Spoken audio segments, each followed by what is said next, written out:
Good afternoon to your viewers. Welcome to the 12 p.m. bilingual newscast on Equinox Television. Nadine Yambo, you have the first part. Exactly, Innocent Nazé, mesdames et messieurs, bonjour et ravi de vous retrouver une fois de plus pour une nouvelle édition bilingue d'information sur Equinox Télévision. Les populations de l'Oum dans le département du Mungo ont de plus en plus du mal à se mouvoir. Les routes sont dans un très mauvais état et celles réhabilitées sont mal faites. Du coup, est broie du noir au quotidien et l'exécutif municipal entend rectifier le tir. Le reportage de Jacques Molon, Xavier Foucault. L'Oum, dans le département du Mungo, région du littoral, il faut désormais s'armer de beaucoup de courage pour circuler dans le centre urbain. Les tronçons Bonkimpémi, l'axe permanence, Kécho et le centre-ville sont dans le même état, presque impraticables. Le goudron s'est usé avec le temps, laissant la place à des crevasses boueuses pour la plupart, sur cette route par laquelle transitent pourtant les produits de l'agriculture. Les populations se plaignent de la qualité des travaux de réhabilitation en cours sur certains de ces axes.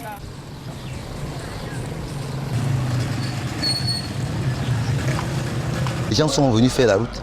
Il n'y a pas de rigole. Tout juste après une seule pluie, ils dégagent le tout. Et c'est comme ça que vous allez voir les enfants ramasser ce même sable dans la rigole pour revendre à ceux qui ont besoin. Parce que je ne comprends pas que quand on arrive dans une ville comme nous, on pose le gravier sur les cailloux. Si vous allez là aujourd'hui, là, on vous dit qu'on a fait la route, là, vous n'allez pas croire.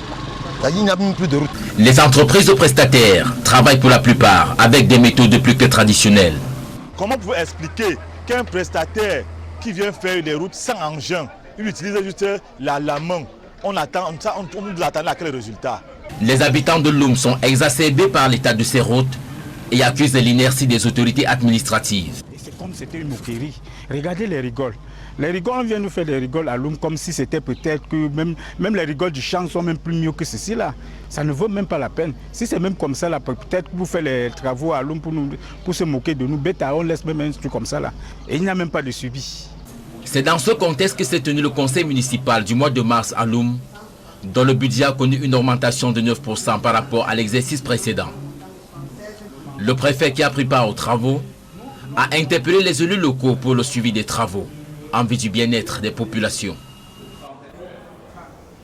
Faut-il privatiser Camerco? La question se pose au regard des difficultés chroniques que traverse la compagnie aérienne nationale. Moins de la moitié de sa flotte est opérationnelle. Bien plus, l'autorité aéronautique s'inquiète quant à la qualité de ses aéronefs. La compagnie nationale a vu son chiffre d'affaires chuter drastiquement.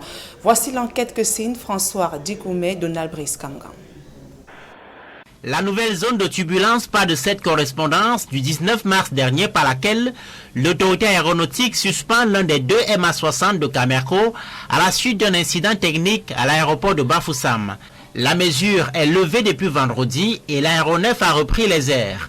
Peu avant le MA60 accidenté, c'est le bombardier Q400 de la compagnie aérienne nationale qui s'immobilisait après un incident. Le bombardier lui aussi est de nouveau en service, mais Camerco est de plus en plus en difficulté. En plus de ces deux aéronefs, le transporteur aérien national a été contraint de louer un petit avion en Guinée équatoriale afin d'assurer le service minimum, ces trois Boeing étant en panne. Écoutez, il faut aujourd'hui que la Camer ait des avions. Et ces avions-là coûtent cher. Ce n'est pas les petits coucous que la Camer a ici. Ce ne sont pas des avions que la Camer a. Aujourd'hui, si vous voulez faire concurrence à Air France, il vous faut un 777. 777, 195 milliards de francs CFA. Est-ce que le Cameroun est prêt à les acheter? Si vous voulez faire même concurrence à Sky, il vous faut des 737. Pas les coucous que la caméra a acheté là, 1 à 12 milliards et demi. Un 737 coûte 95 milliards. Un vrai 737. La réparation des moteurs des deux Boeing 737 de Camerco nécessite la somme de 14 milliards de francs CFA d'après l'entreprise. Ceci hormis le troisième Boeing connu sous l'appellation de JA et le deuxième MA60, tous en panne. La Camerco n'a pas un centre de maintenance. Et le centre de maintenance, je peux vous assurer, quand je compare à ce qui se passait à l'époque avec la Camer, À cette époque-là, la Camer avait déjà, par exemple, un magasin de pièces détachées de 5 milliards de francs de stock. Ici, la Camer n'a absolument rien dans le hangar. Ils n'ont même pas les mécaniciens. En plus de ça, il faut commencer à former les gens.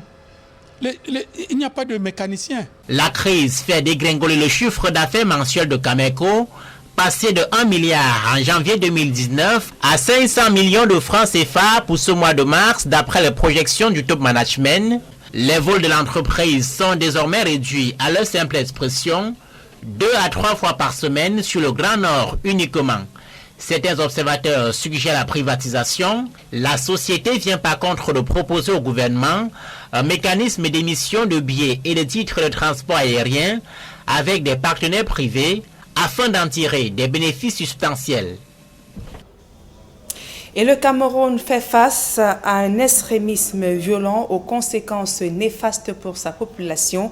La malgouvernance favorise la montée de l'extrémisme. Pourtant, il existe des mesures préventives pour atténuer ce radicalisme en Afrique ainsi qu'au Cameroun. Joël Essengue à Cyril. 6 régions au moins sur 10 au Cameroun font face à une crise sécuritaire.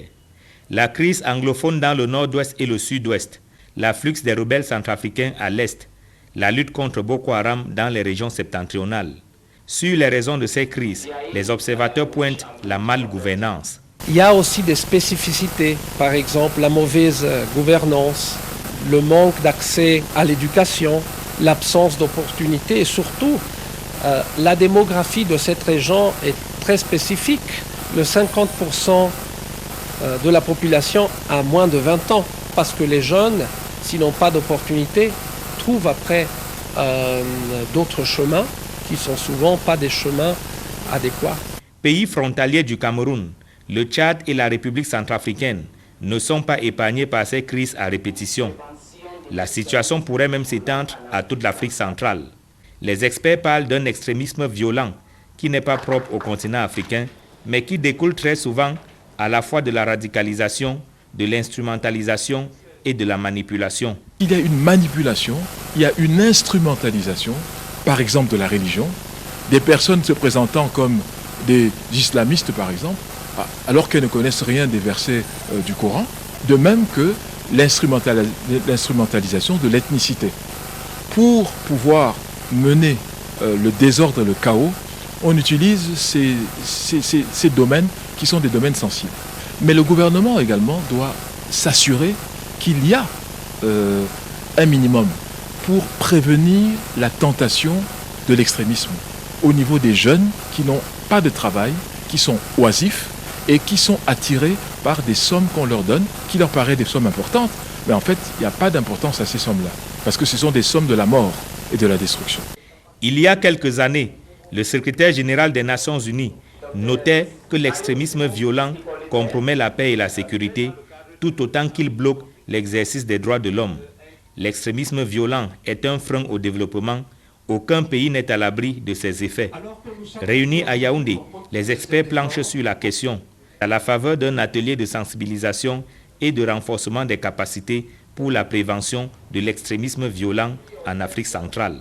Depuis à peu près 2015, après le lancement du plan d'action du secrétaire général des Nations Unies, Ban Ki-moon, pour la prévention de l'extrémisme violent, la communauté internationale a pris la balle au bond et a essayé de faire en sorte que ce sujet ne soit pas simplement un sujet qui se gère au niveau de la réponse sécuritaire militaire, mais qu'il soit un sujet qui est discuté dans une approche transversale avec des personnes qui viennent des milieux académiques, de la société civile, du monde des médias, pour essayer de trouver les raisons fondamentales pour lesquelles on n'arrive pas à contrer l'extrémisme violent. Les acteurs institutionnels et civils au Cameroun, au Tchad et en République centrafricaine sont particulièrement interpellés. Organisé par le Centre africain d'études internationales, diplomatiques, économiques et stratégiques, CIDES, l'atelier de Yaoundé fait suite à plusieurs autres tenus notamment à Dakar, N'Djamena, Alger et Maroua.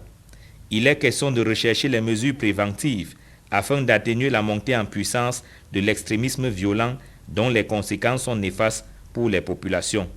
Prévenir vaut mieux que guérir.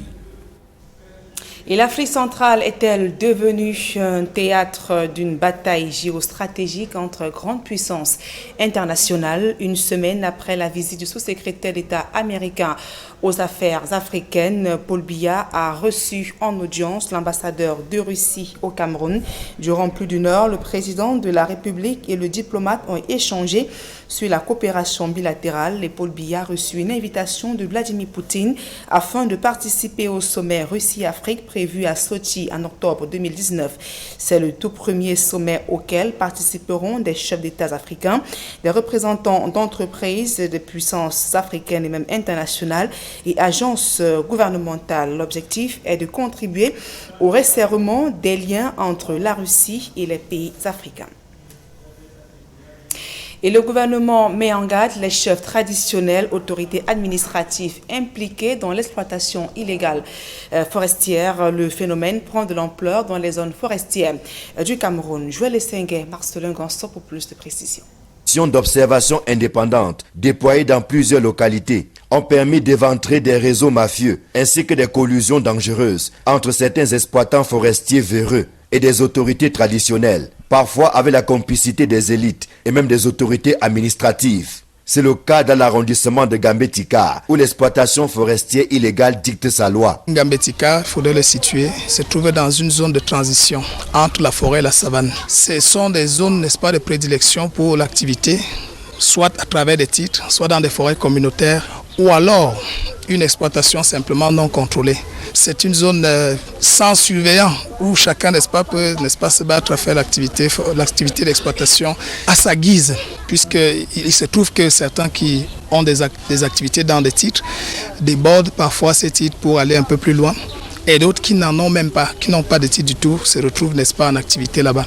Il en est de Gambé-Tika, dans la région du centre, comme d'Abomban à l'est, où des dénonciations bien documentées font également état de plusieurs cas d'exploitation forestière illégale. Des faits portés à l'attention du MINAT par son collègue en charge des forêts et de la faune. Parce que les autorités traditionnelles sont, et ainsi que les populations, sont les premiers gardiens, n'est-ce pas, des ressources forestières. Vous voyez une zone comme peut-être Gambé-Tika, elle est très étendue. Parfois, le personnel de l'administration est très réduit et les moyens peut-être pour se déplacer ne sont pas à disposition.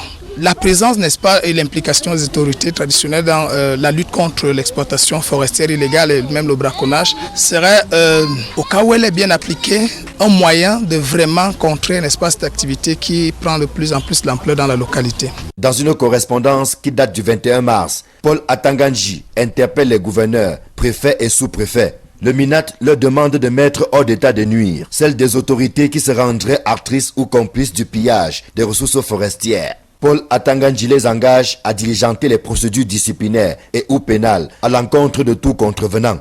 Une action saluée par la société civile qui espère qu'il ne s'agit pas simplement d'un coup d'épée dans l'eau. Il y a des lois, il y a des décrets, il y a toutes les normes qui encadrent l'activité d'exploitation. Et cette activité d'exploitation-là, lorsqu'elle n'est pas faite dans le respect de ces lois et règlements, elle fait l'objet, n'est-ce pas, de poursuites de la part de l'administration. Notre souhait serait que la note de service ne soit pas comme une note de service de plus, mais qu'elle soit vraiment opérationnelle et qu'elle soit appliquée pour que demain, n'est-ce pas, les générations futures ne se retrouvent pas dans des situations où elles n'auront plus, n'est-ce pas, de ressources naturelles à exploiter. L'exploitation forestière illégale et le braconnage ont atteint des proportions inquiétantes au Cameroun, notamment dans les régions du centre, du sud et de l'est, où de nombreux cas ont été portés à l'attention des pouvoirs publics. Malheureusement, la répression amorcée se heurte à la résistance des réseaux bien huilés, tissés autour de certains chefs traditionnels, élites et autorités administratives.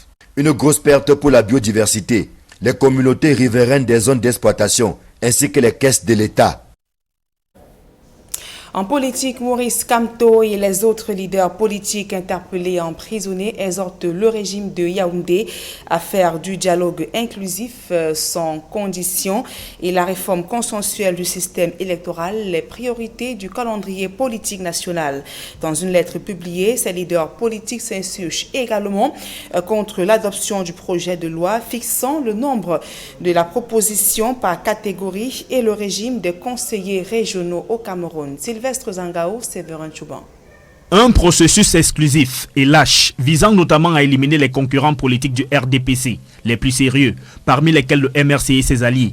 C'est ainsi que Maurice Kamto, Albert Djongang, Christian Penda Ikoka et Paul Eric Kingé qualifient 2 des projets de loi déposés à l'Assemblée nationale, dont l'un modifiant et complétant certaines dispositions de la loi du 19 avril 2012 portant code électoral et l'autre fixant le nombre, la proportion par catégorie et le régime des indemnités des conseillers régionaux. Dans une lettre intitulée Déclaration du MRC et de ses alliés sur le projet du gouvernement de les éliminer lâchement des prochains scrutins, les signataires affirment qu'ils s'attendaient qu'en 2019, l'organisation des élections municipales et législatives passe avant tout autre scrutin. Maurice Kamto et ses alliés soutiennent qu'il est donc inacceptable de faire élire les conseillers régionaux par un corps électoral sans aucune légitimité. La déclaration évoque également la priorité à donner au dialogue dans la résolution de la crise anglophone, les régions touchées par cette crise n'étant pas à même de garantir la tenue d'un scrutin serein.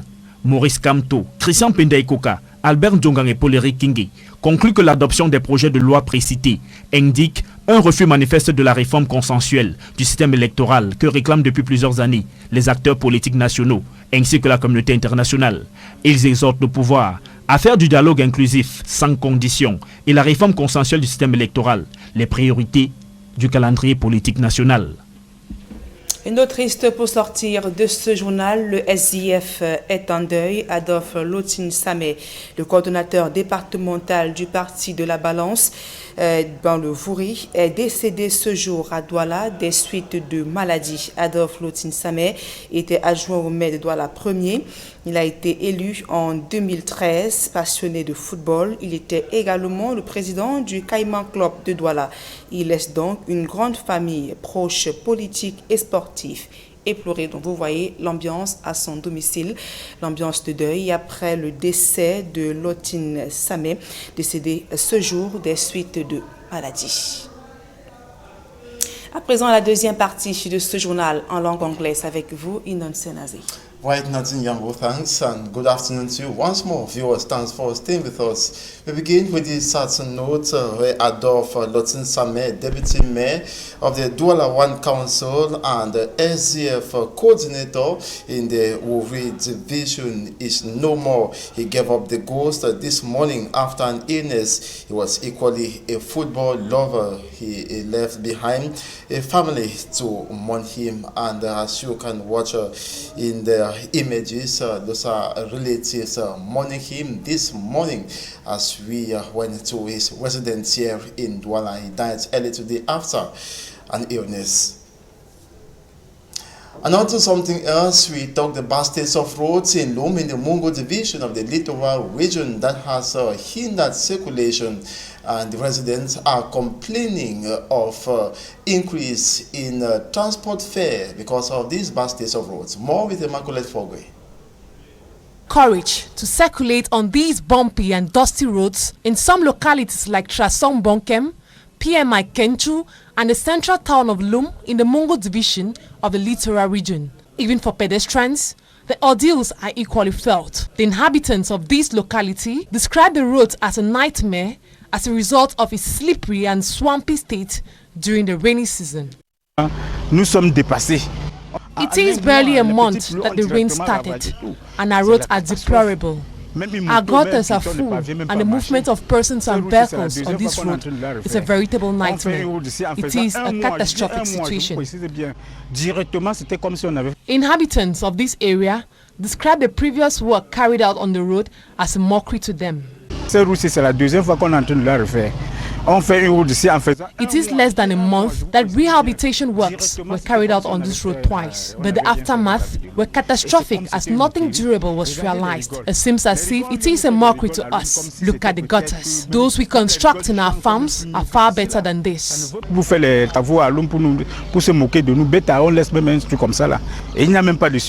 inhabitants are equally decrying the poor execution of the projects. I can't understand how such a contract handled by the Ministry of Public Works is not just taking a snail pace, but the type of work done is really poor. In order to improve the state of roads within the municipality and solve other problems, the councillors adopted 640,643,000 francs CFA as budget for 2019. it has increased by 9%, that is close to 62 million francs CFA. The Anglophone crisis is rather deteriorating than being solved by government authorities, despite calls from national and the international community for it to be brought an end for a lasting solution to be found. And it should be noted that continuous gun battle, killings, and equally destructions are recorded on a daily basis in the two English-speaking regions of the country.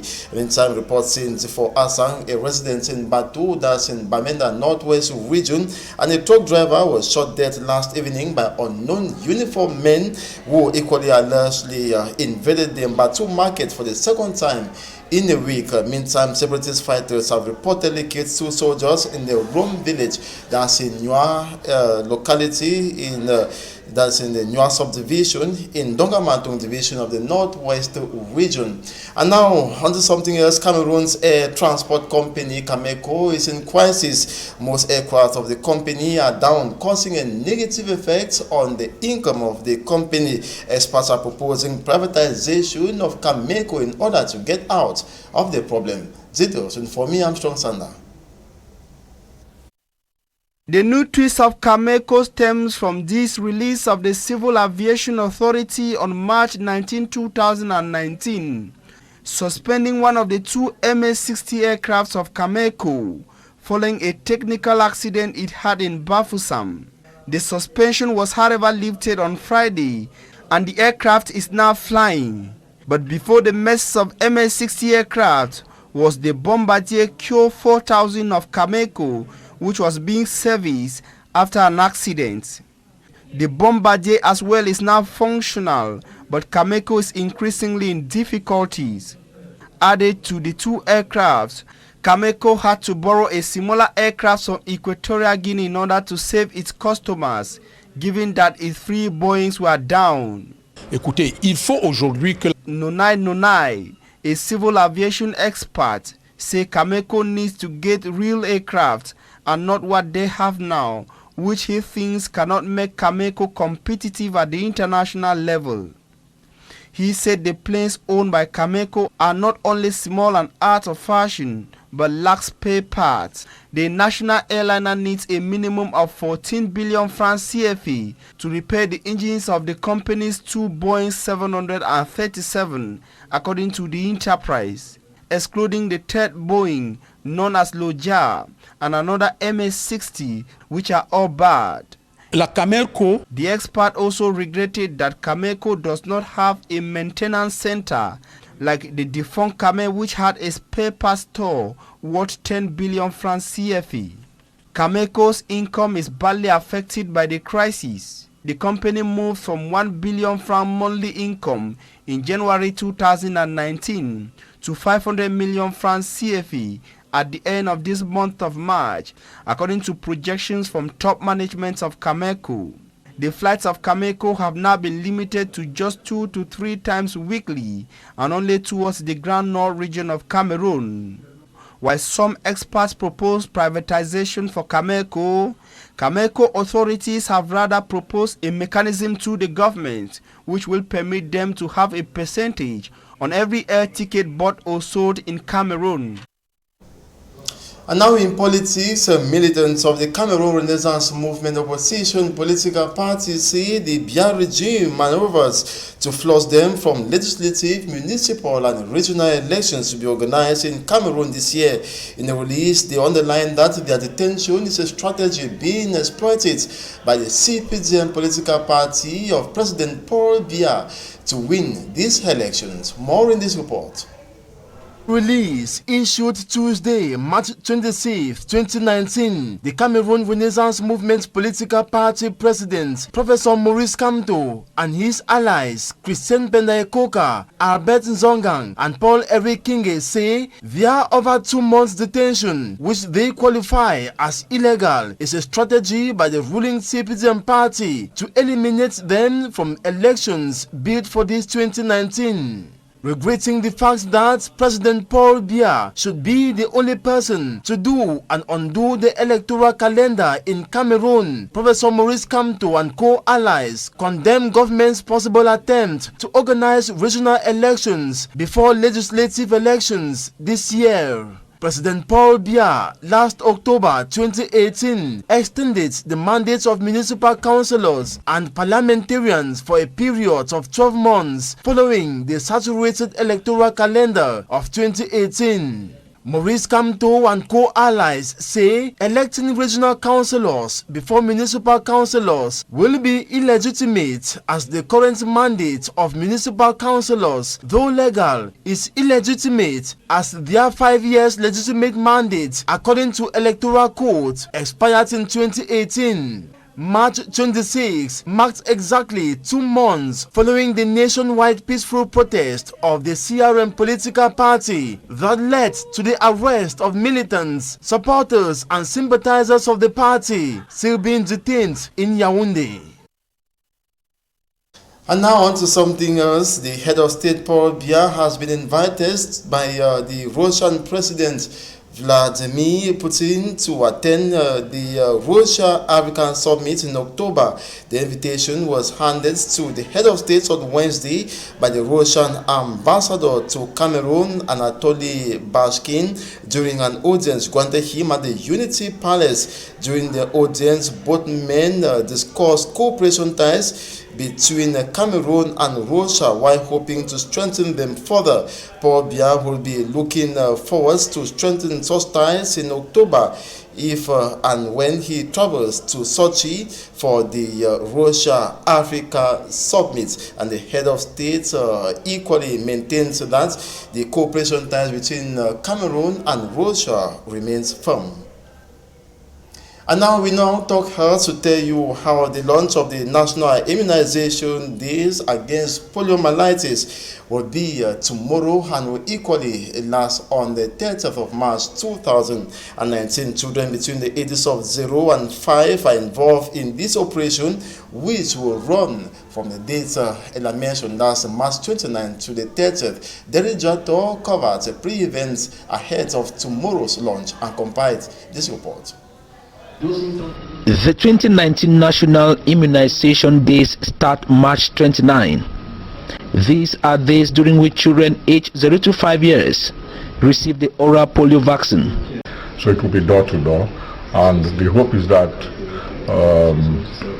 we want to use the families, the communities, members of social groups, women, and reach out to as many children as we can. We shall be vaccinating against polio, and then we shall be supplementing with vitamin A.